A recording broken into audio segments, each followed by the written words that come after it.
Thank you, folks, and thanks for coming out on this blustery, freezing cold, very, very, very cold. You get the idea, cold Perth day?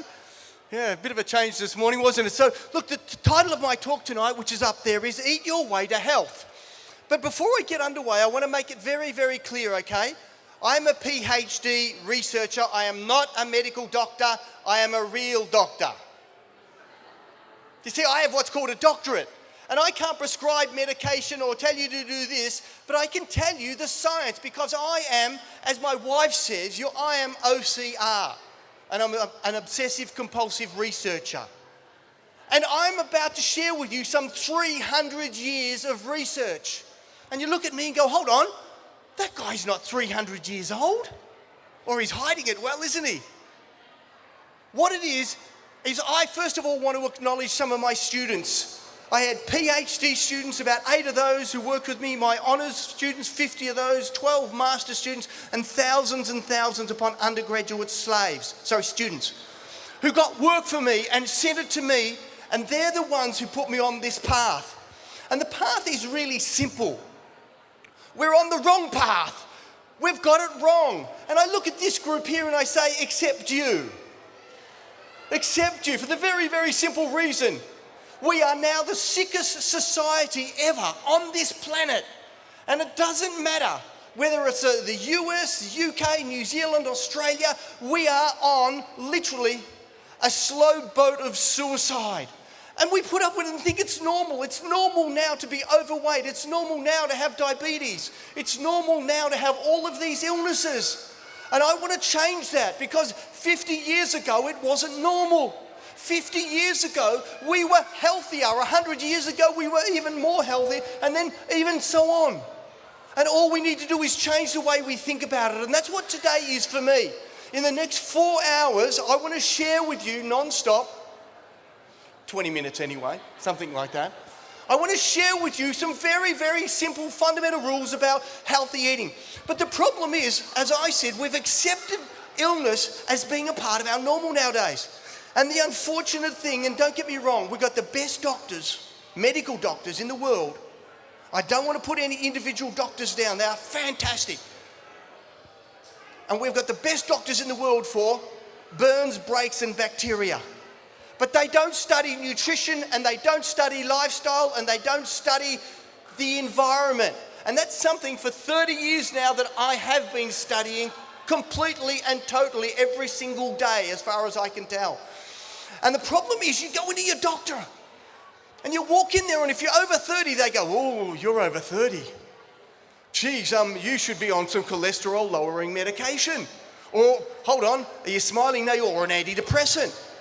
Now remember, I can't tell anyone to come off medication, but I can tell you that 90% of the medications that we use in Australia has never ever saved or benefited a human being of any type. Not whatsoever. Cholesterol, my pet hate. The medications. Cholesterol is one of the most important chemicals in our body. Cholesterol goes to form all of your steroid hormones, your estrogen, your progesterone, ladies. You want to muck around with that? You take the medications. Gentlemen, testosterone, cholesterol. Okay, testosterone is made out of cholesterol. And guys, guess what happens if you muck around with your testosterone levels, guys? Yeah, it doesn't work. But the other company has another drug called Viagra, same company. And as a result, it works. Drug in the morning, drug in the evening, drug in the morning, drug in the evening. This is not what it's supposed to be. And all these antidepressants.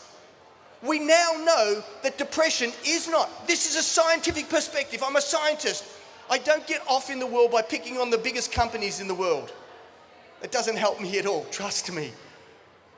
There is not a single study to show that depression is a serotonin imbalance. But what we do know is it's an inflammatory illness. Inflammation. And I'm going to show you through particular eating patterns and even lifestyle patterns that you can change that inflammation and reduce your risk of every single chronic illness. So I've given you the background, the scene. We're on the wrong path. And that's why all of you today have to actually go out there and become a clone of me to help get this message out. You have to go out there and shave your head. Well done, sir. Good haircut. But you have to share this. You have to share it with your friends, and you share it with everyone around you, to the point where your family hate you now. Anyone got that situation? They don't listen to you anymore? That's why I'm here. Say Dr. Dingle said, get them to hate me instead, okay? It's all right. So the message is really simple. We are now the sickest society ever. And the fundamental reason we are the sickest society ever is the Australian government information. I want to set the scene. In the 80s, they introduced the food pyramid. Now, the food pyramid was when it was created by the US Department of Agriculture. Now, can anyone tell me here, what's the function of the Department of Agriculture? Marketing and selling agricultural produce. It's not health. So they were given the task of creating the food pyramid. Now, the food pyramid scientific panel come back and said, okay, on the bottom layer there,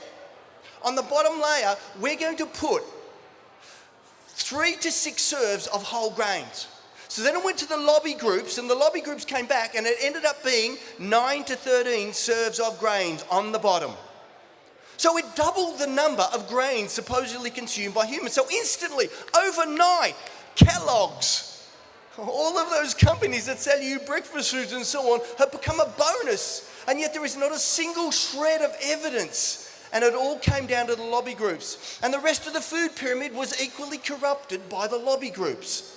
So I'm going to share with you the science. The science says no, that food pyramid, which you can see half of there, doesn't work, never has. But you're going to say, well, hold on, Pete, they don't do the food pyramid anymore. No, they've got the plate. They've got a plate, and it's wrong. Because every decision our government makes goes through the lobby groups, not the scientists. The lobby groups, and even then the scientists are fairly well corrupted by the money in research. And now you think, well, hold on, we're not as bad as the US and things. But did anyone know what? In America about 4 years ago, Obama tried to get rid of junk foods out of schools. So he said they have to consume more vegetables and fruits. So instantly there was a $1 billion pizza industry that was about to be closed down in schools. So the US Department of Agriculture classified pizza as a vegetable. In America, pizza is classified as a vegetable because it's got a tomato sauce. Even if it's a meat lover's, I apologise for that swear word here, even if it's a meat lover's pizza with cheese on top, it's a vegetable. Do you see the corruption that occurs? And then you're thinking, well, hold on, we've got similar situations here. We've now got this one. We've now got the star rating. Isn't it fantastic?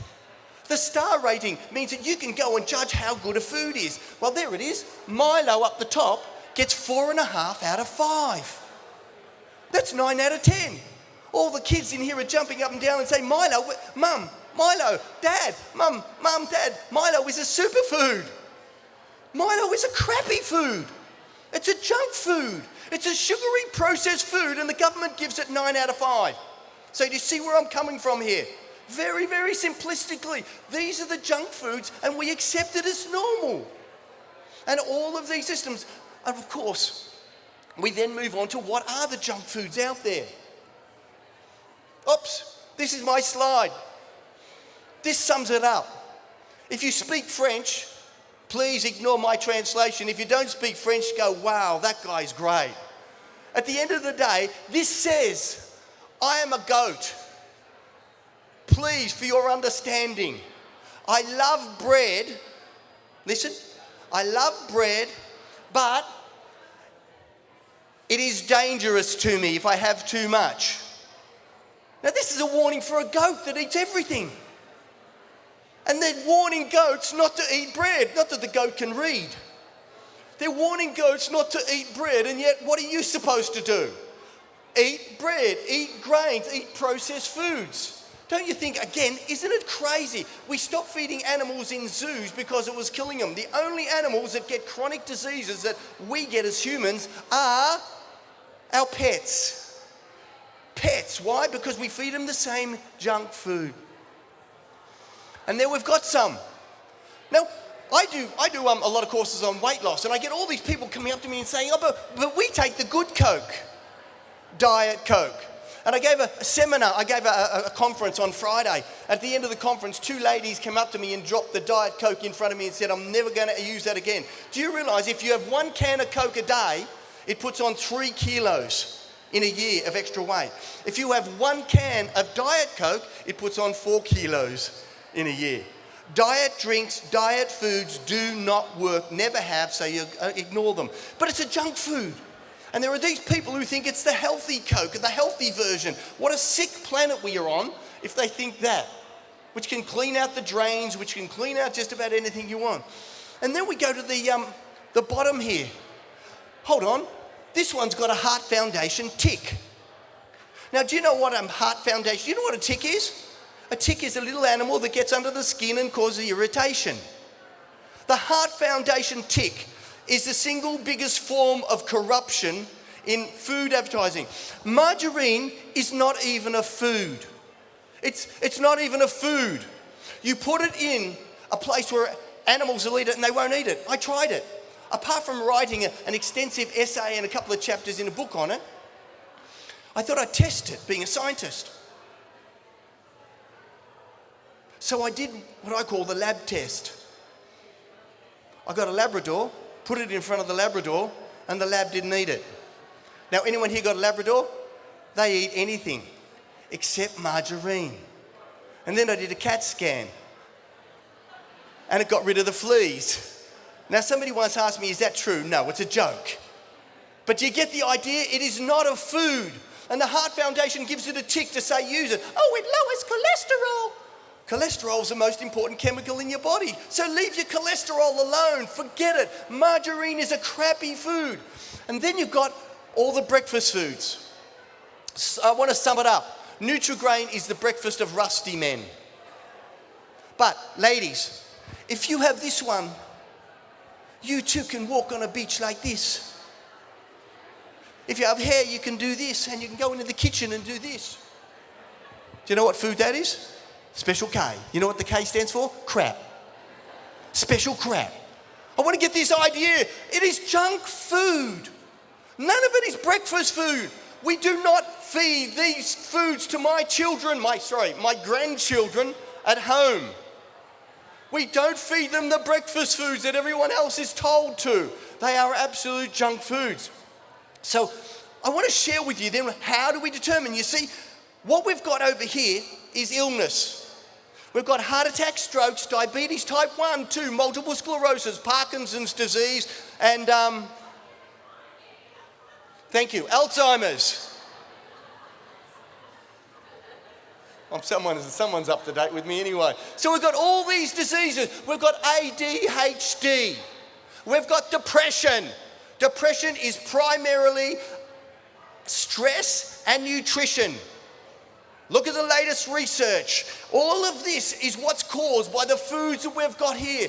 The vegetable oils. Get rid of your vegetable oils. Okay, olive oil's great. Olive oil, your avocado. But the seed oils, get rid of them. We don't need them anymore. Get rid of those seed oils. Get rid of the sugar. Get rid of the processed grains, and you will start getting healthy. I run a weight loss course, and literally I tell them this over 6 hours. I'm sharing it with you instantly. This stuff will drop weight, it will drop illness, it will start to reverse illness, and we now know through the research of people like Professor Dean Ornish that you can unblock arteries, that you can reverse diabetes type 2, that you can lower your blood pressure with nutrition. So here we've got all these illnesses, and we walk along this spectrum of health. And finally we get to this section here, and this is over the line. And it's really simple. These foods start to heal. These foods are veggies. Veggies. Vegetables. Nuts. Beans. You know, beans are superfoods. That's why we're called human beings. You might not like it, but the kids do. Come on.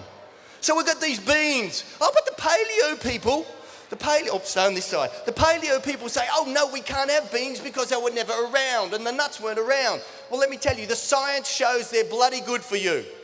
They're good for weight loss, they're good for reversing heart disease, they're good for all of those goodies. So we need all of these veggies, nuts and beans. Fruit does not cause tooth decay. Fruit does not cause diabetes type 2. What causes diabetes type 2 is if you follow the guidelines of the Heart Foundation and the Diabetes Association. Because they're still promoting oxidized oils, sugar content and processed grains. That's where the problem lies. And we move along here and we get to these. One more step further on and we've got supplements. Do we need to supplement? Yes. If you're a vegetarian and vegan, yes, you do. If you're a normal everyday meat eater, yes, you do. You will all need to supplement without any doubt. I wrote a book. Took 12 years and 20 of my students to help write it, called A Supplement a Day Keeps the Doctor Away. Despite what you read on the media, and by the way, don't read on the media, forget those normal tabloids and stuff, it's junk. Go onto the internet. Is anyone here on my Facebook? Anyone? Okay, beautiful. The rest of you should be. There's free advice I put up every day based on the science. So it's just Dr. Peter Dingle, probably one word or something. So we've got all supplements you need to supplement. And then we move one step further along, and then we've got herbs and spices. If you're not putting herbs and spices in your foods, you're not staying well. You're not getting healthy. You need all the herbs and spices to build up. They are 100 times more potent, anti-inflammatory, antioxidant, anti-bad stuff. All of them are 100 times. Your rosemary, your oregano, your thyme, it doesn't matter. Your turmeric. There are 10,000 studies on the benefits of turmeric. If you're not having turmeric now, you will be dumber later. Okay, so get onto the turmeric now, as much as you can, everything. Oh, but I don't like curries. Grow up. Grow up. So message, get on. And then one more step further, and we're getting close to the end here, and it's raw. It's raw, raw, raw. So that's all the processed. This is raw foods. You see, raw foods talk directly to our genes. And they tell us to stop eating, but they also turn on the genes for wellness and turn off all the genes. You know, you've never ever heard of the McDonald's anti-cancer diet, have you? No. Or the bread, or the Kellogg's anti-cancer breakfast foods, no. But you have for raw foods. Now, how much should you be having? If you're sick, have more. If you're well and you're energetic and you wake up every morning with an abundance of energy thinking life is bloody good, then have a little bit, as much as you want. In summer, have more, winter, less. Why? Because raw is the easiest thing for us to digest without using up all our energy and resources. And then the final step, and it's smoothies. It's the smoothies. Smoothies, not the milk, not the yogurts, the smoothies. This is the veggies, the green, the raw. That's what we're supposed to be eating. You see, we are 98.4% great ape. And all they ever do is chew all day. And you're thinking, hold on, I've never seen a great ape with a smoothie making machine in the tree yet. Has anyone? No. But do you know what they do? They chew their bloody food. What do you do? I've already seen people finish off their meals in 3 minutes flat. I'm timing you two, okay? We eat fast. We no longer chew. We've forgotten the ancient art of chewing, so we need to chew our food. But if we don't, the smoothie's the best thing. It opens up all the organic acid. It spins at 16,000 revs per minute, breaks it open, and you've got everything perfect. That's what we want. So we need to move closer and closer towards smoothies. And the MC just said I've got another 5 hours to go. That's beautiful. Oops, sorry. That was my weight gain diet there. They're the type of smoothies that we make, and our grandchildren live on smoothies. The first meal that they have is a smoothie or curry avocado. That's the type of thing we should be feeding our kids, not the junk foods that they feed them, not the margarines, not all those other bits and pieces. It's so simple, because what smoothies do, other than opening up all the nutrition, they become the perfect food for the probiotics, your gut microbiome. You all know of the gut microbiome now, don't you? Probiotics down here. There's 100 trillion of them in your gut right now, and you've got to look after them. They get sick, you get sick. They die, you die. You want to get well, get them well first. I didn't realise that when I was a kid, my mum was the best doctor ever. If I came home with a headache, my mum had said, have you been to the toilet? I came home and I was feeling tired. She'd say, have you been to the toilet? I come home, if I had a broken arm, she'd say, have you been to the toilet? And then my doctor would actually say, and what did it look like? And what did it smell like? And of course, with all the teenagers here, oh, you can't talk about your poo at home. Yes, your poo is the best thing to tell you how healthy you are. Literally, your shit is good or not. And that's where we should be working towards, finding, okay, getting that, and getting that healthy probiotics, and that's what determines your poo. Now here it is. In all of these experiments around the world, the whole body of evidence on probiotics is growing. In weight loss, they've taken poo from skinny mice and put them in fat mice, and the fat mice have got skinny. They've taken the poo from the skinny mice and put them in the fat mice, yep, and it's reversed it. They've done it with diabetes now. So you have an option. If you want to lose weight, you want to reverse diabetes type 2, you want to unblock your arteries, you find someone who is healthy and you do some poo swapping.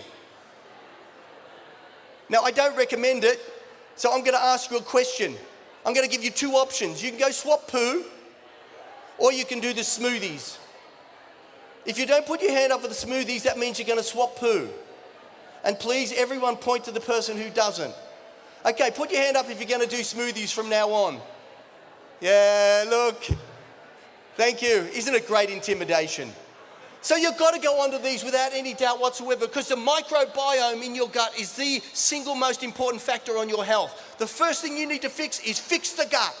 Fix the gut. Fix it with nutrition. Fix it with the raw. Fix it with the veggies. Fix it with the nuts. Get off the processed. If it's been processed, it's no longer food. And then finally, water. The water we drink no longer resembles water. Apart from the chlorine and the aluminium, apart from all those things that are accidentally added, we also put in fluoride. Fluoride is a neurotoxin. It lowers the IQ of children, and it plays havoc with your hormones, ladies, your thyroid. Fluoride blocks your thyroid production of your hormones called thyroxins. You drink fluoridated water, you have a problem. Does it fix teeth? No. Here it is. I love the logic. I got tooth decay, so I'm going to put a poison in the water. Hold on. I got tooth decay, and I know what causes tooth decay. It's sugar. It's processed foods. But I'm going to put fluoride in the water. How stupid is it? So find the best water, and as I'll wrap it up in the last, we've got a collection of great books. Please come and see us. And I want to finish off with one question. I've got three up there, but one. Because all of you are asking the question about wine. Correct? Should I drink a glass of wine? Come and ask me at the table. The answer is one glass of wine, not because of the resveratrol. It's got resveratrol in it. But you have to have 300 glasses of red wine to get your daily dose of resveratrol. And that's a lot of wine. What it's got in it is acetic acid, vinegar. And that's why wine is beneficial, because of the acetic acid. We've got our books back there, we've got a water filter, and we've got the best smoothie maker in the world. Please come and see us and ask. Come and ask questions. Thank you very much. God bless. Thank you.